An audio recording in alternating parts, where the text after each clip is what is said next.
Welcome to the Deep Dive. This is where we take sources you send us and really unpack them to find the most interesting bits. That's right. And today, we're looking at something a bit different. It's not an article, but excerpts from a book. Mm-hmm. It gives this really personal view of, well, a pretty significant time in tech history. We're following a software engineer from India coming over to the U.S. for the whole Y2K thing, late 90s.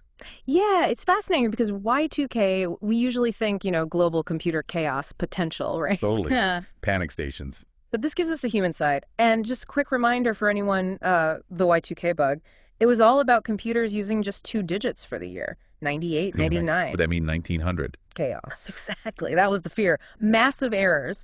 So yeah, huge global push by engineers. And our source lets us see it through the eyes of someone dealing with that and landing in a whole new culture.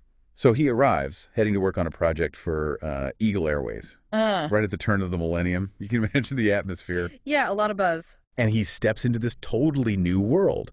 And straight away, there are these great little cultural observations. Like, he mentions being surprised that cars actually stopped to let him cross the street. That's such a small detail, but it really flags, potentially quite different everyday norms. Like maybe different expectations around individual accommodation, even in traffic. Right.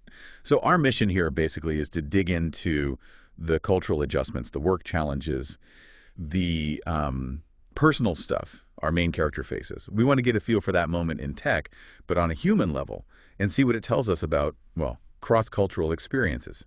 Okay, let's get into it. So the story really kicks off right after he lands in the airport restaurant.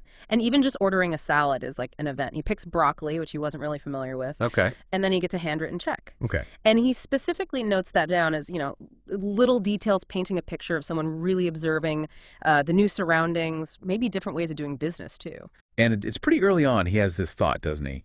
Something like, how you tell matters more than what you tell. Yeah, good point. It's almost like it foreshadows how important storytelling becomes for him later. Absolutely. He's not just living it, he's already thinking about the narrative, which comes up when he meets Neethu on the connecting flight to Dallas. That initial mix-up over broccoli, he thought it was cauliflower. Right. Perfect example of just a simple misunderstanding based on, well, different experiences with food. But their chat goes deeper pretty quickly, doesn't it? She's quite chatty, asks about his life, his work, and he sees computers as having a kind of mind. And Neethu studies the human mind.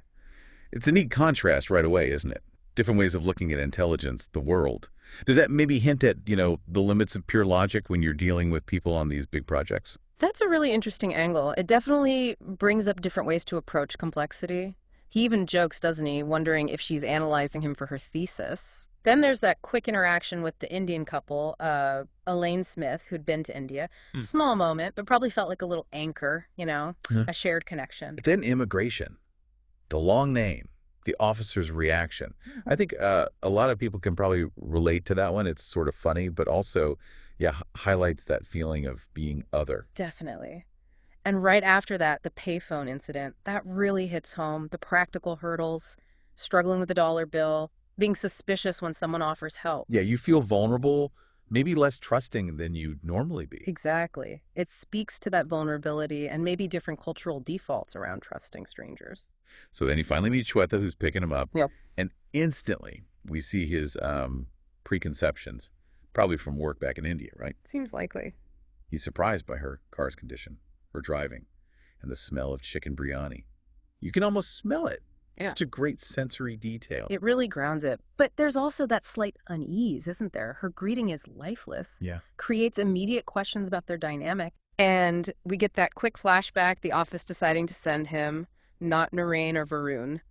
And Narain's typical sarcastic reaction gives us a bit of context about his friends back home. And the drive with Shwetha. More observations.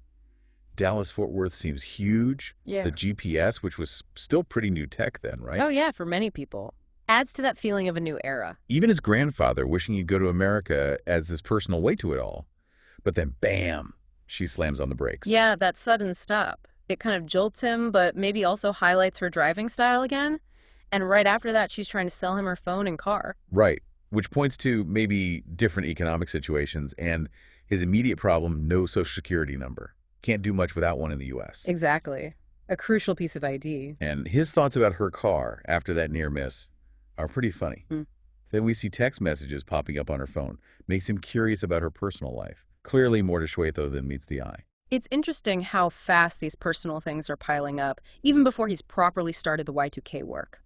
And that memory he has about Abhijit taking credit for his work back home, Yeah. that feels important. Gives us insight into his past experiences, maybe why he's a bit cautious or wary starting this new job. And you can feel he wants to avoid Shwetha after that first drive. Yeah. There's a quick chat with Arjun about his travel plans. Then he gets to the hotel.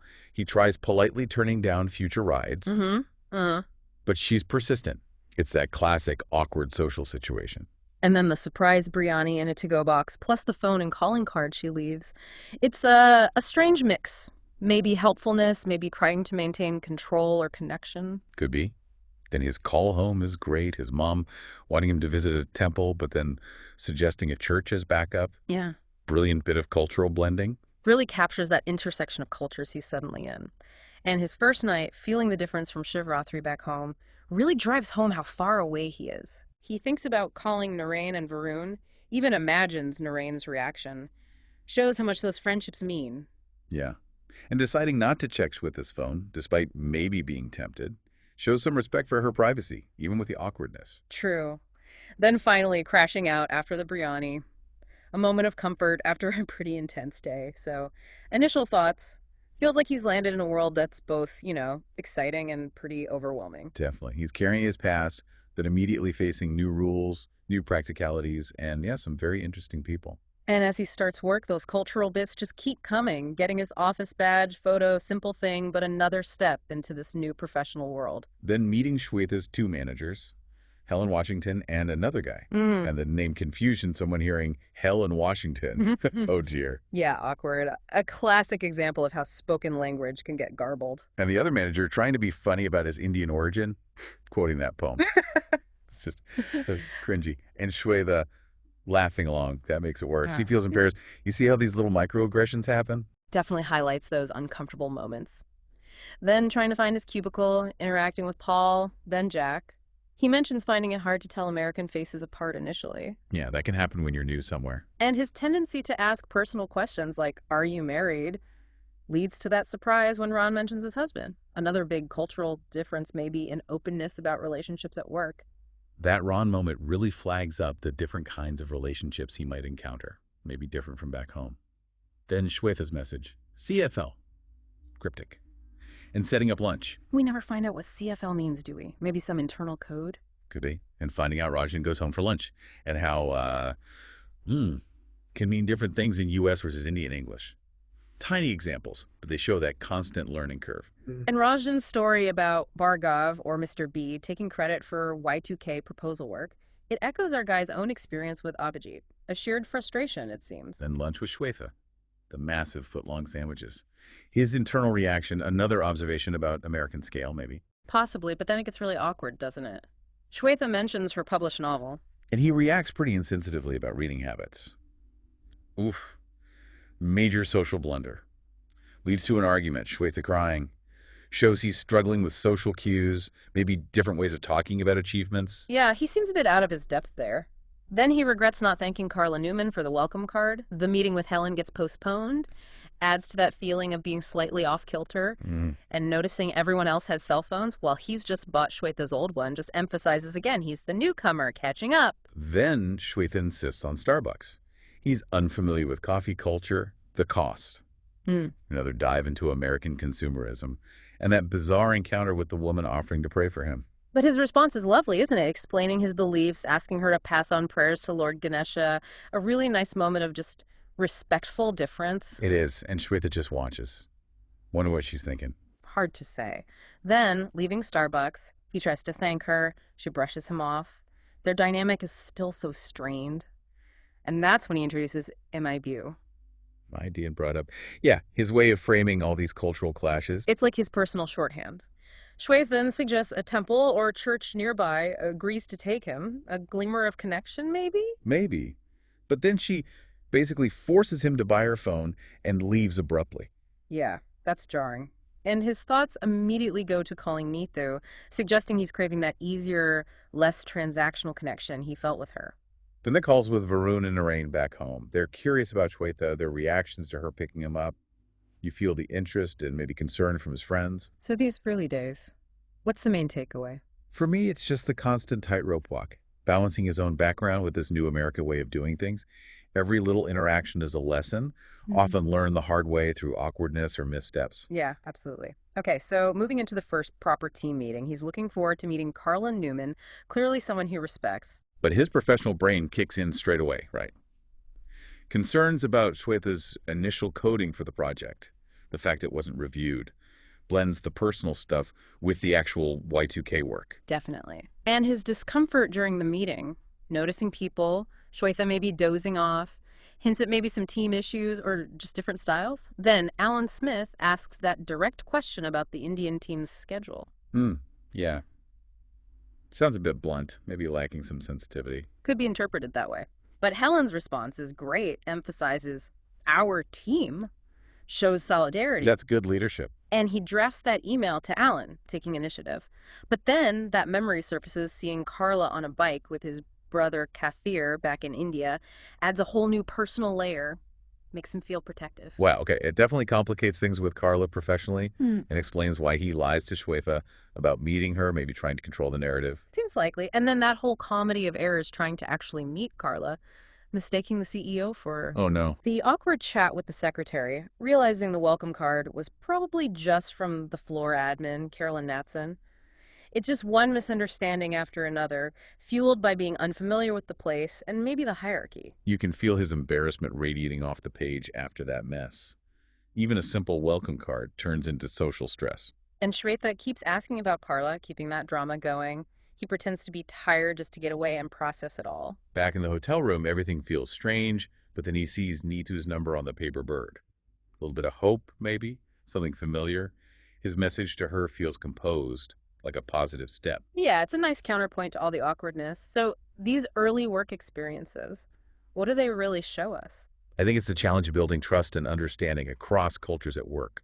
How easily miscommunication happens with different styles, assumptions, and how personal stuff inevitably gets tangled up with professional life, especially under pressure like Y2K.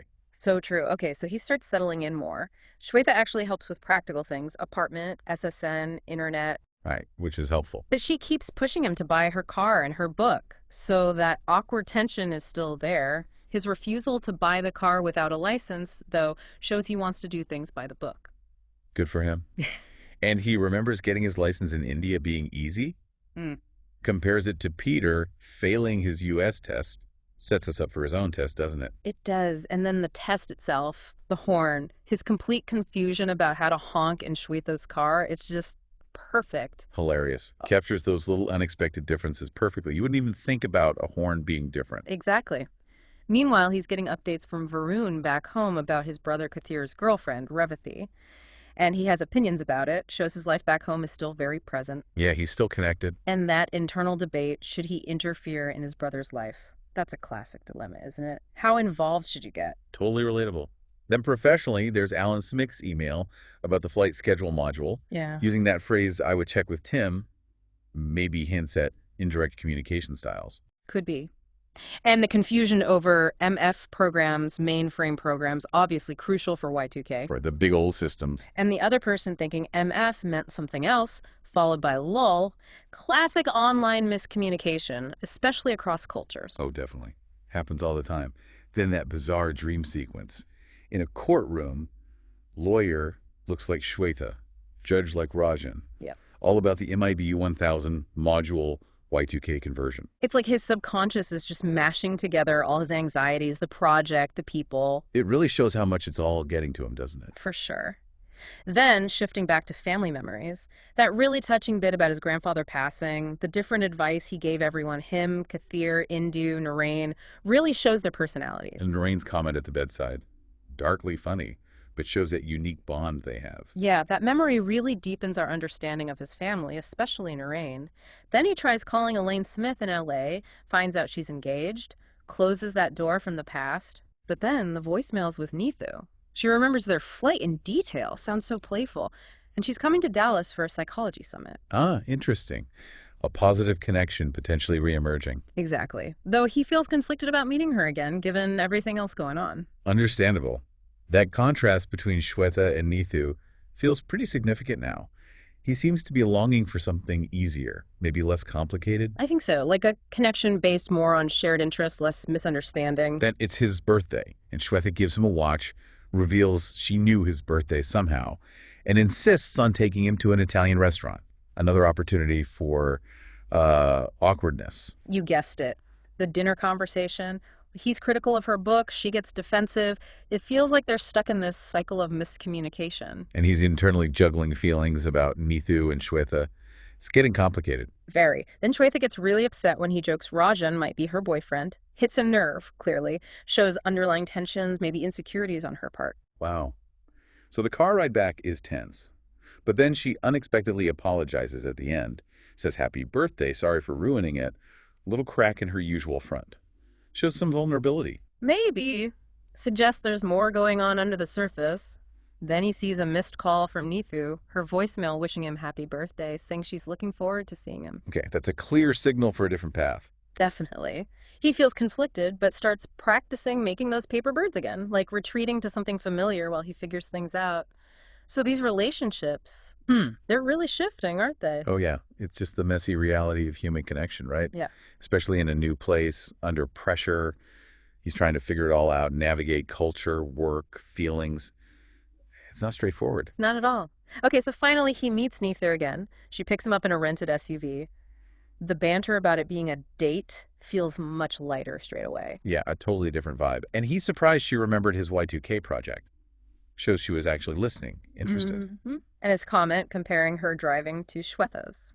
Well, that says a lot. Doesn't it just? Then lunch, Mexican food, he's unfamiliar with the dish, another small cultural learning moment.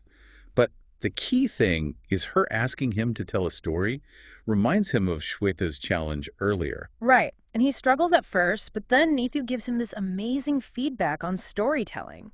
Uses that example of a chase in a forest. It's brilliant, almost meta, isn't it, about how we frame our lives through stories. Totally. Then his little realization, she called him just a F, just a friend.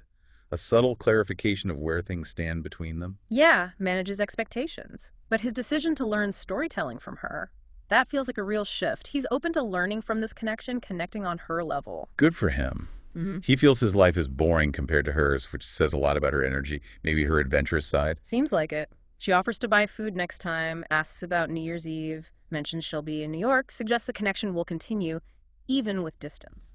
And he notices her smooth driving. She explains getting her license easily. Big contrast to his own driving test woes. Definitely. Then the gas station stop. That encounter with the man asking for money is unsettling. Yeah, makes him worry for her safety. His protective side comes out. And then that flashback reveals why her past accident, the memory loss. That's huge context. Explains his feelings of helplessness, maybe guilt around her past. Suddenly their bond feels much deeper, more complex. Wow, okay. That adds a whole other layer to Neetu, makes her more vulnerable, and explains his feelings towards her much better. Absolutely. So this meeting with Neetu, the storytelling focus, what's the significance? Feels like she offers him a different model for connection. More relaxed, based on sharing, learning. Storytelling becomes key, how we communicate, make sense of things, and learning about her past deepens everything. Right. Okay, so he gets back to his apartment, and Narain is already there. Surprise. Total surprise. And Narain's instantly asking about Shwetha, relaying Rajan's comments about her work, plus Narain's quip about Arjun's hand-holding. Some needed humor. Definitely. But then, boom. Urgent pager message from Shwetha, summons them to a meeting, immediately feels serious. Yeah, the mood shifts fast. And that flashback he has to the teacher slapping Narain years ago, his own mixed feelings then, adds depth to their history, his complex loyalty. Then Shwetha asks if he's okay. He questions her motives for helping them, builds suspense. Then Narain's frantic call from the airport payphone, the chaotic pickup in the rain. It's almost slapstick. Narain's new haircut. His American greeting, funny little details amidst the chaos. And the drive from the airport, late, starving, tense. Shwetha uses the GPS, takes the highway. Maybe a bit overconfident. It seems like it. Then her pager goes off again. She gets distracted, and the car goes off the road, heading for a wall. Oh my God, pure panic stations. Their reactions shouting, Narain grabbing his seatbelt. Shwetha's emotional reactions show how differently they handle extreme stress. And the car just hanging there. Terrifying. Real danger. What a scene. Then the rescue helicopter and all. Pretty dramatic. And Narain, true to form, calls Varun and completely downplays nearly dying. Unbelievable. Their arrival at the Situation Room, at work, multiple cameras, serious faces. You know this is way beyond a small glitch. Yeah, the atmosphere sounds chilling. And then the modern tech relationship manager shows up. That really signals high stakes. Helen appears briefly, demanding updates. Rick leaves. It's all very tense. And the bombshell. Shwetha coded Phase I of the MIBU modules, a huge number of programs. Suddenly, she's potentially the source of a massive problem, and Rajan can't really help much. Plus, the manager demanding hourly updates. The pressure is immense. They agree to work together, analyze the code, despite everything that just happened. Shows real professionalism, I guess. Wow, so this whole section, it's where everything collides, right? The personal drama, the miscommunications, suddenly impacting this massive, critical project. Exactly. Shwetha's actions, maybe carelessness, maybe distraction, have put the Y2K effort at risk. The stakes are suddenly incredibly high. That sterile Situation Room really emphasizes the potential for disaster. And just when you think it can't get more chaotic, the power goes out in the Situation Room. You couldn't make it up. Then Rajan calls, furious they weren't on the conference bridge during the crash. And Narain's reply while they were literally being rescued. Classic Narain dark humor. Amazing. And he's still updating Varun, still minimizing the near-death experience. That's just him. It really is. And our protagonist reflecting on his bond with Narain shows how strong that friendship is, even under extreme stress. Shwetha schedules a status check, almost as if nothing happened. Maybe she's just compartmentalizing or not quite getting it. Hard to tell. But they agree to help her anyway, despite being annoyed. Speaks to their work ethic, maybe. But yeah, you can feel the protagonist's irritation growing. The status update happens via Messenger. He rereads Shwetha's message, noticing her weird use of numbers. Even now, he's analyzing the details. And Shwetha reminds him to update Helen. His delayed reply shows that lingering frustration, maybe suspicion brewing. And then, the penny drops. His big realization. You need to know the coder to spot their typical mistakes. That's the key. The aha moment. His sudden laughter in that silent, tense room must have been something. Totally. He asks Narain about when Shwetha joined, gets the Y2K conversion process explained again. Leading Narain to confirm the unbelievable mistake. Shwetha literally changed every single Y to a K, including in the comment lines of the code. Oh my God. That's wow. Just wow. And Shwetha's reaction. Sheepish, apparently. Says it all, really. So how does it all wrap up? Well, thankfully, the finance group reviews the reports the next morning, and everything's okay. Huge relief. Phew. And Helen handles it really well. Talks to him about the mistake, but doesn't blame Shwetha directly. Shows good leadership, acknowledges Rajan's hard work, too. That's crucial. Avoids a blame culture. Then he has a final conversation with Shwetha, calls her out on the coding error, their past interactions. She offers a sort of apology, asks about friendship, maybe a tentative step towards understanding. Potentially. A shift, perhaps. And then he just gets back to his computer, back to work, back to some kind of normal after all that chaos. What a ride. Honestly, diving into My Beauty Indian Code gave us so much more than just, a text story. It's this really rich, often funny look at adjusting to a new culture, navigating work politics during a massive event like Y2K, and all the complexities of relationships, old and new. Absolutely. We saw him grapple with the new culture, the Y2K pressure cooker, and there's evolving dynamics with Shwetha, Neethu, Narain, everyone. And we definitely had that big aha moment, didn't we? The Y2K coding error. So simple, so literal, but with potentially huge consequences. It really hammers home how easily misunderstandings happen, even in tech. It really does. Which leads us to our final thought for you, the listener. Think about how those seemingly small cultural wires getting crossed, or simple misunderstandings, can actually have really big impacts, personally and professionally. And maybe reflect on how those big tech moments like Y2K aren't just about code. They're full of human stories that still resonate in our digital world today. We really hope this deep dive gave you some fresh perspectives, maybe some useful insights. And hey, if you've got sources, books, articles, anything you want us to tackle, send them over for a future deep dive. Yeah, we'd love to see them. Thanks for joining us.